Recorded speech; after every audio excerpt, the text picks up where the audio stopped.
absolute pleasure to speak with Susan Jane McDonald, an actress, screenwriter, and playwright, and a loving mom and a wife. Welcome, Susan. Hi, Elena. How are you today? Happy New I'm Year. good. Thank you. Same to you. So good to see you. You look great. Oh like my your hair. gosh. Thank you. You look great too, as always. You're always gorgeous. Oh. Susan, please share with us new projects you're working on. I've heard you've been busy lately. Yes, thankfully I'm busy. Well, I'm in this week I'll be in a private reading of a play that I actually produced during the pandemic on Zoom. It's written by my good friend David Bellantoni, and it's just a magnificent play. It's beautiful. And David, since that time, he's expanded it, he's edited it, and so this week we're going to have a private reading with, some backers in the audience, and we hope to get some interest in it. Congratulations on this. Thank you.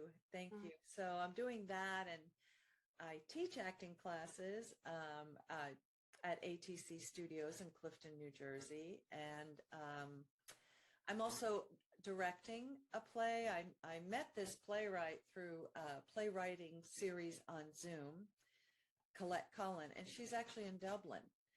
And I'll be directing one of her plays here in the States. So that's really exciting. Is it going to be a real play on stage so we can see it on stage? No, it's actually very interesting. It's through a Chicago theater company, and it's going to be an audio version of the play. They started this apparently, I'm not that familiar with the company, but from what I heard, they started this during the pandemic, doing audio presentations of plays. And so this will be an interesting challenge for me to direct it all audio, because sound effects will be important and things like that. The good thing is I'm familiar now with the playwright's work, and she's just an incredible writer, and I'm really excited about it. Tell us about your experience with the short movie Three Kings and other works by David Bellantoni. Is it always different to work for the same filmmaker? David and I work so well together. It's like we speak the same unspoken language. And it all started, when we were in the NSPF, the New Short Play Festival together. Three Kings was a short play. And in the play, it takes place Christmas time, and we have dinner Christmas Eve. It's a kind of a family drama. And I had said to David, you know what, when the play is over, closer to Christmas, I'm going to have you, the whole cast, and you, David, the director, at my house for dinner. I'm going to replicate the dinner that we have in the play. And when he came to my house, he's like, oh my God, this house would be perfect for filming Three Kings. And that's how it evolved. So he turned it into a script, a short film. And it was just an incredible experience.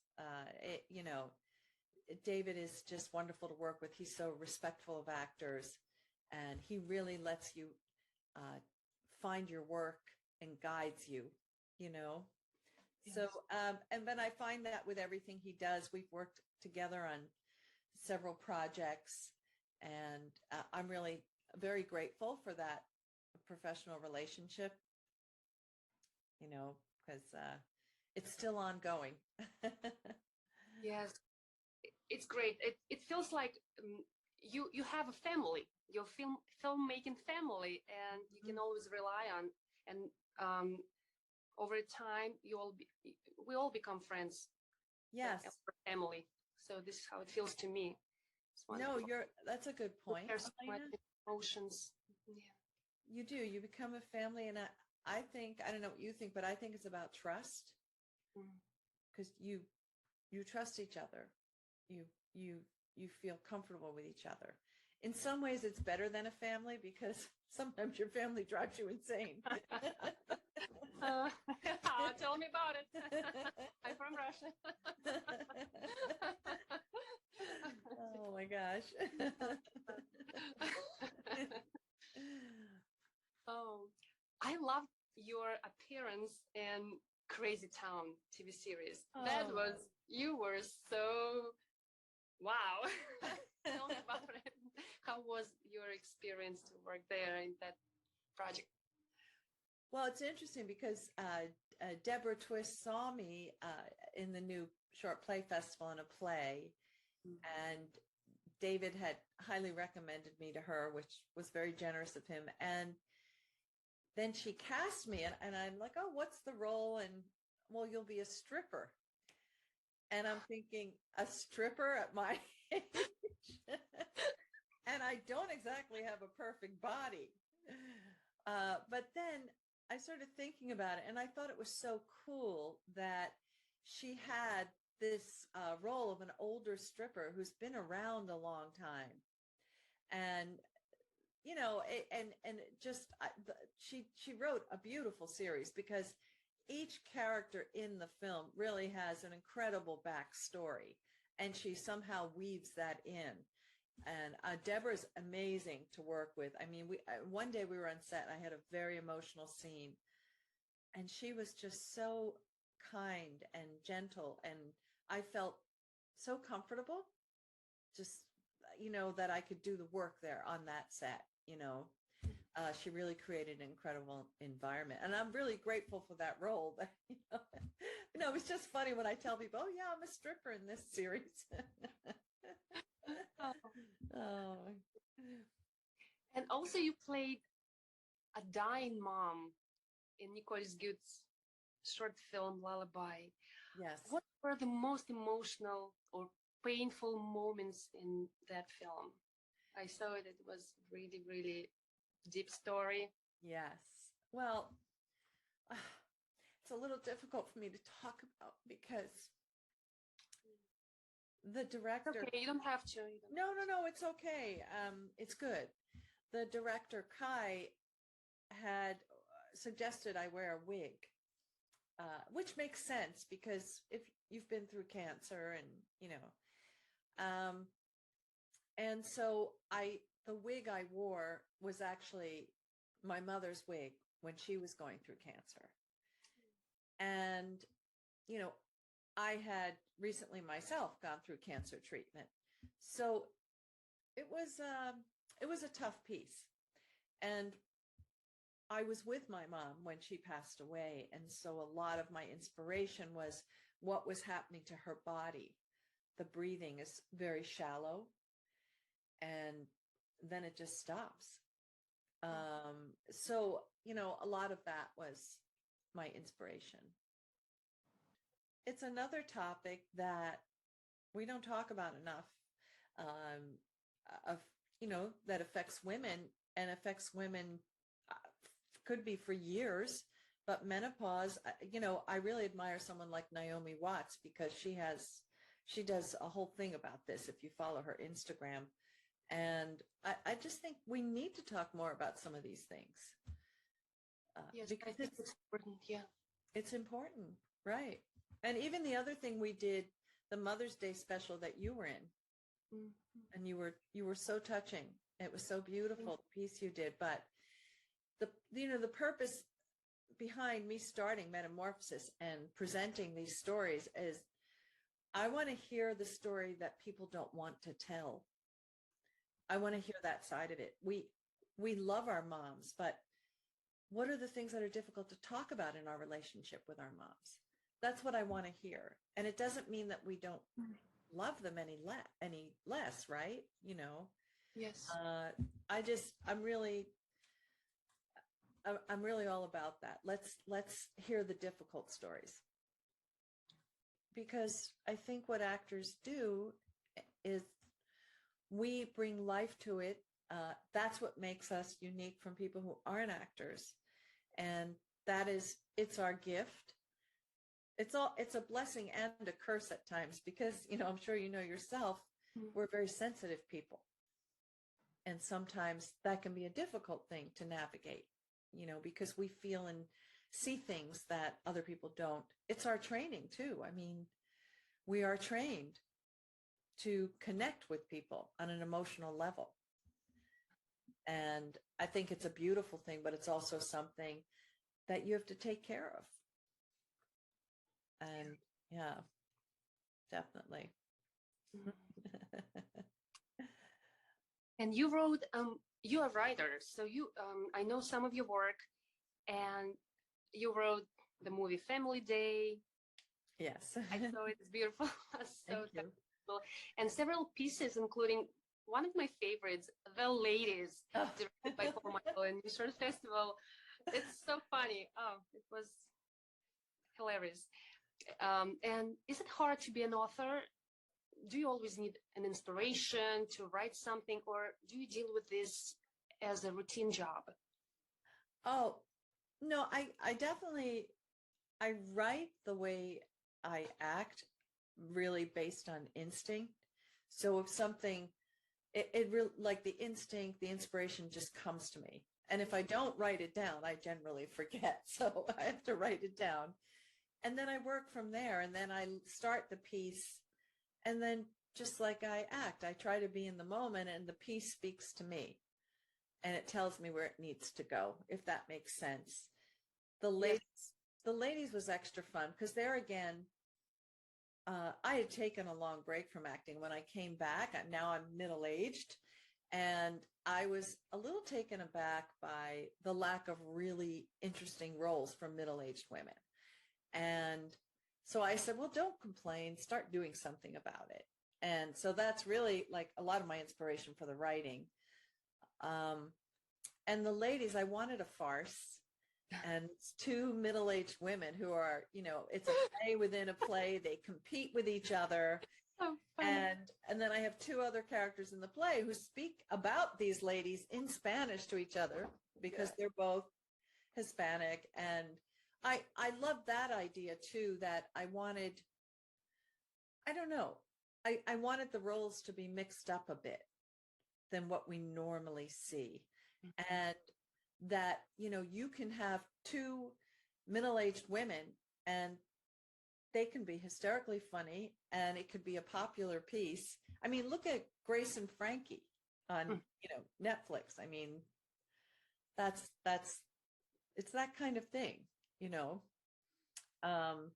because sometimes I feel like middle-aged women are left out of the equation. You'll see like guys and male actors in their 60s, 70s, and they're still doing, stunts and things. But you don't see that much. You don't see that much with older women. And I think as we get older, we get more interesting. I mean, we have life experience. Yes, absolutely. Yeah. And you work with Carol and Carolina and Veronica in The Ladies were just perfect cast. It was just perfect cast and perfect chemistry between four of you. How was it to work with the girl? My God. It was probably one of my favorite experiences ever. And Paul Michael directed it, and he's so brilliant with comedy. Well, he's just a brilliant director, period. But I mean, particularly with that kind of comedy. And, he would have us try things and we couldn't stop laughing in rehearsal. And we were getting worried that we would crack up on stage, but it was a very positive experience and I'm very grateful for it. Yeah. You definitely had lots of laughs on all the rounds. And I think it went to the finals, right? The play. It did. It won Best Play. Third time. Yeah. Three times on stage, and you made every time it was different, new, and hilarious. Oh, thank you so much. Now I've expanded it into a full-length play. Oh, tell us about. Well, so now, and I've added some characters. So now you actually have Carol Ann's character, the one she played, her husband's in the play now because he's an actor in the play within the play. And you have a stage manager and, like a tech person. that's working on the, so the cast has expanded a bit. Oh, and what are you going to do with the play once it's ready? Well, I'm still editing. It's been through, several phases. We had a Zoom reading of it just for me to hear it. And it needs some more editing, and I'm not sure where it will go. I mean, I'd like to do it as a full-length play, but I've also thought of turning it into some kind of episodic series. So I'm not exactly sure yet.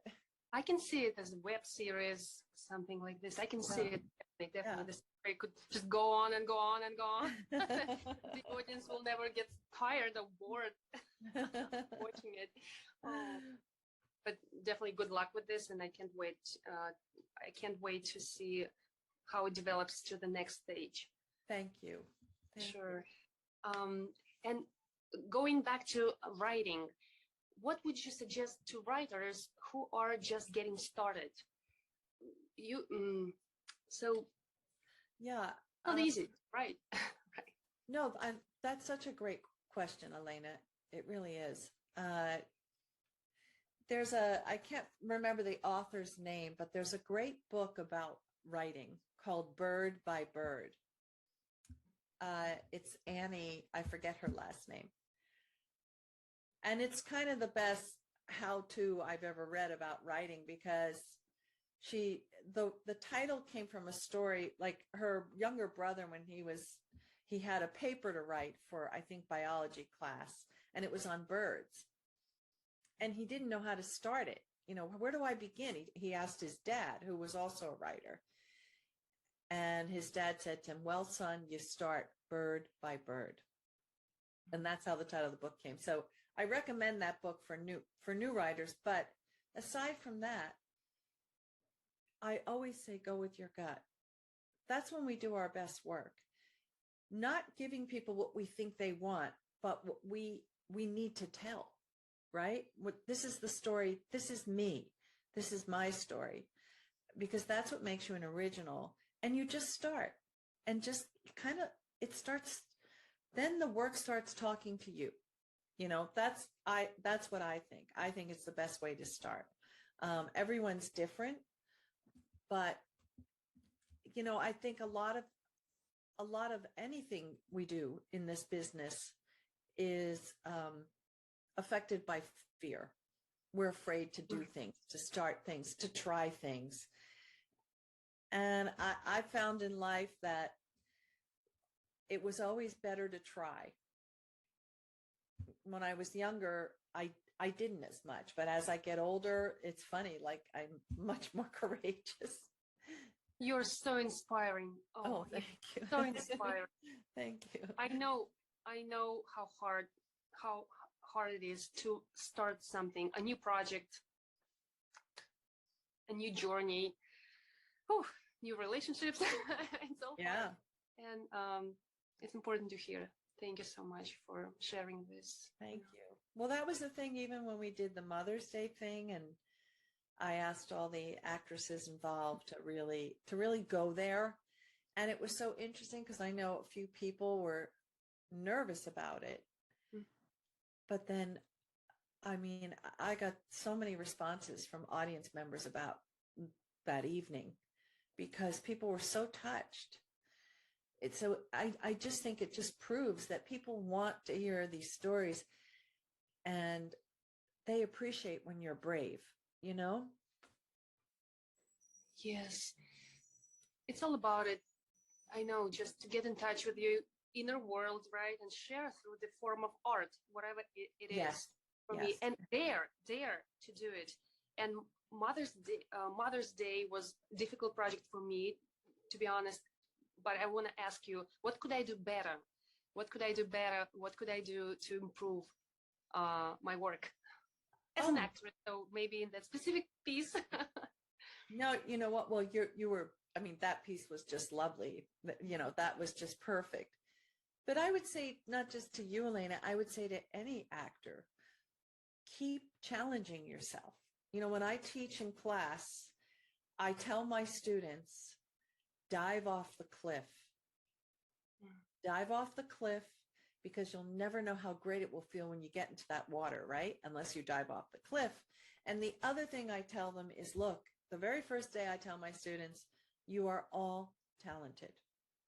Don't let anyone tell you you're not. You are all talented. It's just a matter of discovering your own talent and taking care of it, taking classes, developing it, honing it, getting out on stage.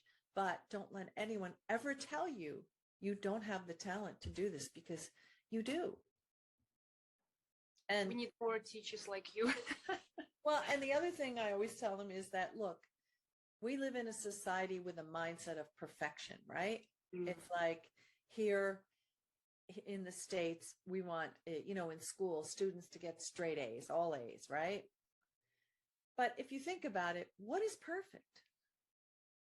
Does anyone ever really achieve perfect? No. And isn't imperfect more interesting? Right? I like this. Yeah. Right? So that's what I tell my students all the time. Like, don't try to be perfect, because it doesn't exist. And it's so imperfect makes it interesting, So those are just some things. I know you kept writing and working during the pandemic, when the whole world just stopped at some point, and so many projects were interrupted or canceled. So how did you encourage yourself to keep going, writing, and just try to do something on Zoom? How did it feel to you? Was it challenging?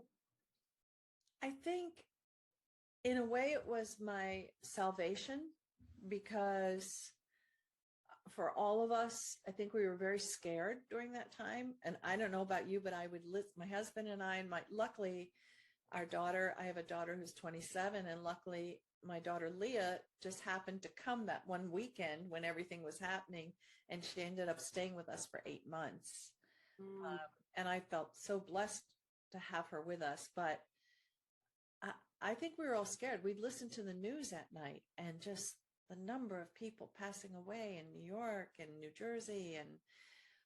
And I think having that creative outlet just kept my mind off of that. And also, I was nervous for my family's health and for my health. My daughter and husband were worried for me because, I have a compromised immune system, and I'm worried about them. So I feel like anything you could do to take your mind away from that was helpful. In some ways, the pandemic, in terms of the creative outlet, it helped a lot of us, because before that, like, I really didn't do many self-tapes. I did auditions in person, and I didn't really use film or, now, during the pandemic, I made little films. I, was presenting shows on Zoom, things that I hadn't done before. And so it opened up a new world, and self-tapes, and, so it was kind of interesting. Susan, it was such a pleasure to talk to you today, and see you finally. It's been a while. Please share with us your website, your Instagram, any social media. Sure. So my Instagram is at McDonald Susan Jane. I'll type it. It's kind of my name backwards. And my website is susanjanemcdonald.weebly.com. Well, thank you so much. Again, I'm so happy to see you. I hope I'll see you again in person, give you a big hug, and see you over.